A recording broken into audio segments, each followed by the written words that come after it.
Okey, Assalamualaikum warahmatullahi taala wabarakatuh dan salam sejahtera, bertemu lagi bersama saya di dalam channel Mesti Cuba TV. Okey, di hadapan saya ni ada pokok ros Jepun.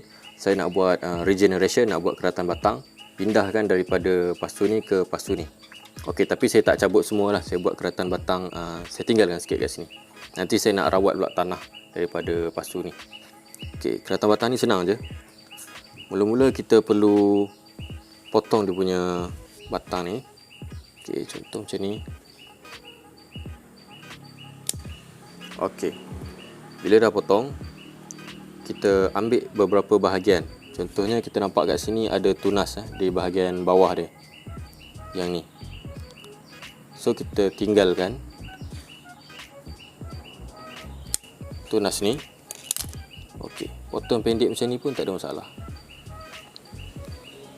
Kemudian kita cucuk terus kat tanah. Okay, tanah ni adalah tanah biasa yang dicampur dengan tanah organik. Boleh juga guna tanah biasa tanpa campur apa, tak ada masalah. Okey, yang ni kita potong dekat bahagian ni. Okey, nampak Ni ada satu tunas kecil, lepas tu kita potong kat sini. Lepas tu terus tanam. Tak ada masalah, jangan risau. Dalam masa seminggu dua dia akan mengeluarkan akar, dan dalam masa sebulan dia akan kukuh lah. Okey, yang ni pun boleh tanam. Dia akan keluar tunas-tunas kecil dekat bahagian tepi ni. Tanam banyak-banyak dalam satu pasu tak ada masalah, sebab dia akan menjadi rimbun dan renek. Tapi banyak dia punya bunga dia. Okey, macam ni. Potong kat sini. Lepas tu kita potong kat sini. Okay, nampak ada tunas kecil yang baru nak tumbuh. Tunas ni berpotensi untuk membesar. Kemudian kita terus tanam. Okay, ni boleh tanam. Cucuk terus. Okey, yang ni adalah pokok ros Jepun jenis daun lebar. Daun lebar macam ni. Cabut sikit satu daun dia. Okay, daun lebar macam ni. Ada lagi satu jenis tu, dia daun tirus. Tapi daun tirus tu saya tak ada. Saya ada daun lebar.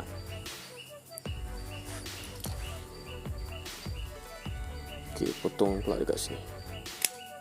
Kenapa kita buat benda ni? Sebab pokok yang daripada pasu ni, dia dah macam tak produktif. Dia macam, dia ada mati-mati macam ni. Hidup segan mati tak mahu ni.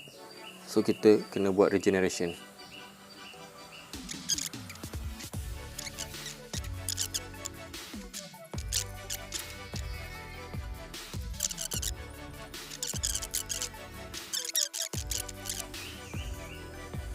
Selain daripada potong keratan batang, pokok ni juga boleh ditanam melalui semaian benih. Okay, macam mana kita nak tahu dia boleh ditanam menggunakan semaian benih? Ada benih ke pokok ni? Ada.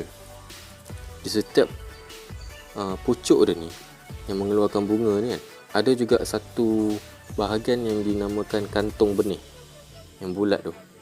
Okay, ini masih muda, so tak nampak. Saya cari yang tua sikit. Kadang-kadang dia ada jatuh tu.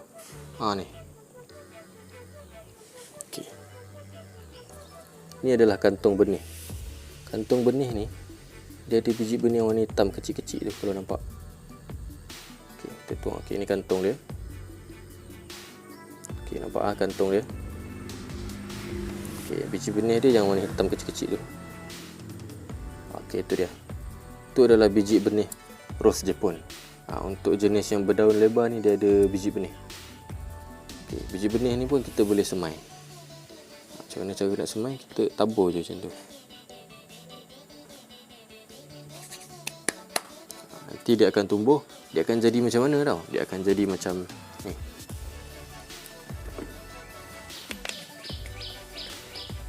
Macam ni. Ni daripada hasil semaian benih. Okay, ni dekat atas tanah ni. Atas tanah ni dulunya adalah rumput banyak kat sini. Tiba-tiba ada pokok ros Jepun tu, benih dia jatuh dan hujan kuat, dia merebak sampai ke sini. dia punya taburan benih dia. Tiba-tiba dia tumbuh. Okey, dia tumbuh tu ada yang besar, ada yang kecil. Jadi yang besar tu saya cabut dah semalam lah dekat sini, dekat situ kan. Saya cabut, saya pindah masuk pasu. Okey ni, yang besar ni adalah hasil daripada semaian benih yang tidak sengaja. Dia tumbuh sebabkan hujan lebat, jadi benih dia tertabur dan dia tumbuh. Ni pun sama. Ni pun pokok ros Jepun yang tumbuh daripada semaian benih secara tidak sengaja. Okey. Contoh kantung benih. Ni. Kalau nak tengok kantung benih dengan lebih jelas waktu dia muda macam ni, yang bulat ni. Ini. Kantung bunga yang ni. Yang bujur ni. Okey, nampak bujur tu. Kantung benih yang bulat macam ni. Okey. Nak tengok lagi macam mana kantung benih.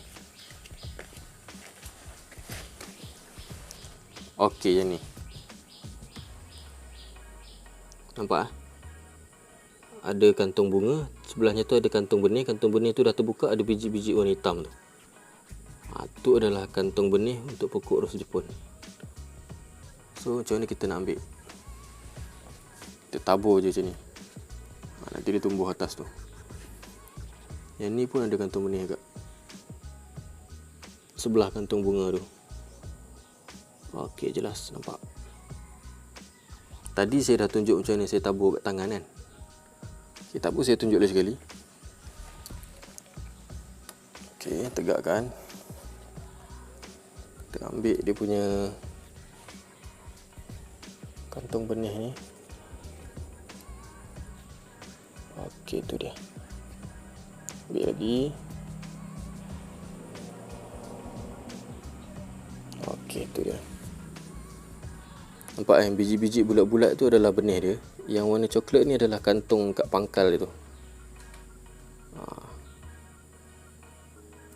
Semai terus. Okey, macam ni. Fokus. Alright, cun. Nanti saya akan tunjukkan video macam mana saya transplant pokok daripada tanah yang tumbuh secara tak sengaja ni masuk ke pasu ni. Sebab sebelum ni saya ada record, nanti saya tunjuk dalam video yang agak laju lah. Nanti tengok lah. Asalnya sini ada rumput lah. Aku dah cabut semua. Tu jumpa lagi dekat sini satu. Ni sayang nak buang, jadi aku standbykan pasu 2 biji dengan tanah organik. Masuk campur-campur. Lepas tu aku nak pindahkan pokok ros Jepun yang dah besar ni masuk dalam pasu. Okay. So sekarang ni kita buat proses untuk pindah ke pasu.